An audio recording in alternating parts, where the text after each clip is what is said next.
मित्रांनो, छत्रपती शिवाजी महाराजांच्या परमेश्वरी कार्याचं एकूण जर मूल्यमापन करायचं झालं तर ते कसं करायचं, कारण ते खरोखरच अवघड आहे की महाराजांचं जे उणपुरं 50 वर्षाचं जे फक्त आयुष्य होतं, 18,306 दिवसांचं अत्यंत अत्यंत मर्यादित आयुष्य या युगपुरुषाला लाभलं. आणि त्यातलंही त्यांचं जे खरं आयुष्य जे होतं किंवा तिची एक कारकीर्द सुरू झाली ती त्यांच्या वयाच्या 15व्या वर्षानंतर सुरू झाली, म्हणजे 16व्या वर्षापासून सुरू झाली. म्हणजे तसं जर पाहिलं तर महाराजांना एकूण 35 वर्षच त्यांच्या हातात मिळाली. परंतु या 35 वर्षामध्ये महाराजांनी इतकी आमूलाग्र क्रांती केली, आणि ती फक्त राजकीय क्रांती केली नाही, ती फक्त लष्करी क्रांती केली नाही, तर ती मुळात एक अत्यंत अभेद्य अजिंक्य अशी वैचारिक क्रांती केली. ती क्रांती कोणती, तर त्याबद्दल थोर इतिहासकार, बंगालमधले थोर इतिहासकार जदुनाथ सरकार यांनी महाराजांच्या कार्याचं मूल्यमापन केलेलं आहे.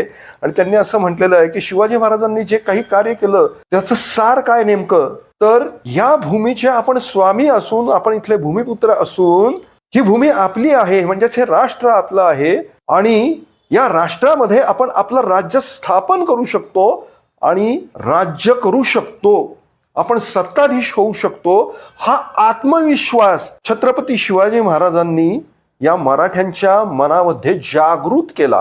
हे मूल्यमापन, हे विश्लेषण, ज्याला आपण ॲनालिसिस म्हणतो, ते जदुनाथ सरकारांनी छत्रपती शिवाजी महाराजांच्या शिवकार्याचं केलेलं आहे. अशाच प्रकारची रोचक आणि इतिहासावर आधारित असलेली रंजक माहिती मिळवण्यासाठी आपण नेचर रॅम्बलर्सचं यूट्यूब चॅनल जे आहे, नेचर रॅम्बलर्स या नावानेच आहे, ते आपण फॉलो करा, लाईक करा, सबस्क्राईब करा आणि शेअर देखील करा.